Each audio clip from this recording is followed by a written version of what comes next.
এইসব কথা বলেই হিন্দুদেরকে ভয় দেখানো হয় যে মুসলিমরা তোমাদের সাথে মিলেমিশে থাকবে না, মুসলিমরা কোনোভাবেই হিন্দুদেরকে ভাই বলে মেনে নিতে পারে না বা একসাথে থাকতে পারে না, সমস্যা হবেই।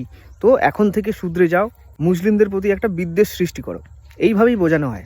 এখন থেকেই সাবধান হয়ে যা, মুসলিমদেরকে মাথায় তুলিস না, বাড়তে বাড়তে ওরা একদিন তোদেরই গাঁড় মেরে দেবে, সাবধান হয়ে যা মুসলিম তারা।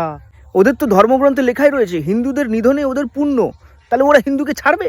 এখনো বিশ্বাস করছিস? একদম করিস না।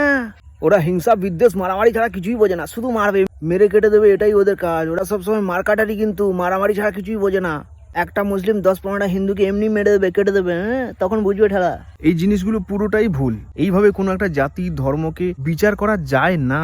মানুষ মানুষের প্রতি ভালোবাসা থাকবে, সমন্বয় থাকবে, সম্প্রীতি থাকবে, সেইভাবেই দেশ এগিয়ে চলবে, আন্তর্জাতিক সম্পর্ক রক্ষা হবে, দেশে দেশে একটা মেলবন্ধন থাকবে, তবেই তো সমাজের উন্নতি, পৃথিবীর উন্নতি। এটাই তো আমরা চাইবো, আর কি।